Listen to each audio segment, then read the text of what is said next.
আপনার দাদার পুঁটি কাপ মাছ খাইতে খুব ইচ্ছা করলো। যেমন কথা তেমন কাজ। সন্ধ্যার সময় নিয়ে চলে আসলো। আর এ তো কাটা, বাছা, ধোয়া, কত ভেজাল এই সন্ধ্যার সময়। রান্না করতে ইচ্ছা করে? আগের রান্না করাই আছে। হ্যালো বন্ধুরা, কেমন আছেন? এই যে চলে আসলাম একটা রেসিপি নিয়ে। একদম সয়াবিন, আলু, পুঁটি কাপ মাছের তরকারি। মশলা টশলা বাটি রেডি করে নিলাম। মাছও ভাজা প্রায় হয়ে গেল। একদম একটু কড়া করেই ভাজছি, যেহেতু অন্যরকম একটা রেসিপি করব। তো পুঁটি মাছ ভাজা হয়ে গেল। এরপরে তুলে নিয়ে এখন তরকারি রান্না করার প্রস্তুতি নিয়ে নিব। কত সুন্দর হয়েছে না মাছ ভাজাটা? এরকম করে মাছ ভাজলে কিন্তু এমনিও গরম ভাতের সাথে খেতে ভালো লাগবে। তো যা হোক, আমার মাছ ভাজা হয়ে গেছে। এখন তরকারি। তো আগে সয়াবিনগুলান সিদ্ধ করে রাখছিলাম। এখন একটু হলুদ দিয়ে ভেজে নিই। তার কারণ ভেজে নিলে পরে গন্ধটাও থাকবে না, খেতেও ভালো লাগবে। একদম মনে হবে মাংস দিয়ে ভাত খাচ্ছি। তো এইভাবে আপনারা কে কে রান্না করেন আমাকে একটু বলবেন। তো সব রকম মশলা একদম যেরকম মাংসতে মশলা দিই ঠিক এরকম, ওটা আর দেখালাম না আর বললাম না। তো কষাই নিয়ে কিন্তু এই সমস্ত কিছু আলু আর সয়াবিন দিয়ে দিছি। এই দেওয়াতে কিন্তু এত সুন্দর গন্ধ বের হইছে, মনে হচ্ছে যে এখনই গরম ভাত দিয়ে খেয়ে নিই।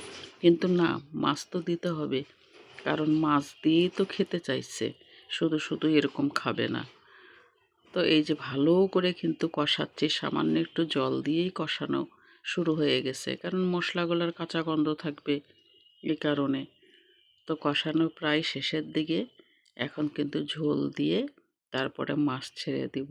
তো মাঝে মধ্যে আপনার দাদা পিছনে একটু দাঁড়ায়ে কথা বলতেছিল। অনেক দিন পরেই কিন্তু সয়াবিনের তরকারি খাওয়া হচ্ছে।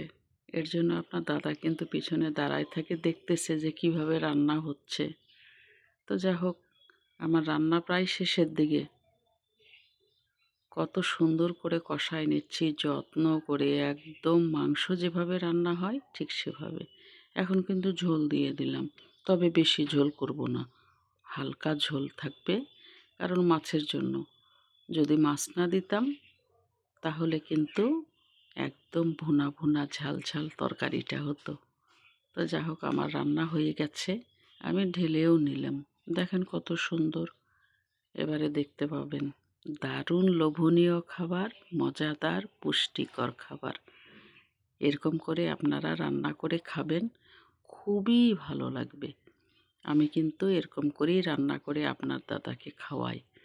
তো আপনার দাদা কিন্তু এখনও দাঁড়ায় থেকেই আমার রান্নাগুলো দেখছে, যে আমি কিভাবে, আর মাঝে মধ্যে কথা বলতেছে, গল্পও করছি, রান্নাও করছি। তো আজকে কাঠের চুলায় রান্না করিনি, আমি গ্যাসে রান্না করছি, কারণ ঝড় বৃষ্টি মনে হয় আসবে। এই যে আমার রান্না হয়ে গেল, কত সুন্দর আলু, সয়াবিন আর সরপুঁটি মাছের তরকারি। তো যা হোক, কেমন হলো না হলো অবশ্যই কিন্তু জানাবেন, কমেন্টস করবেন।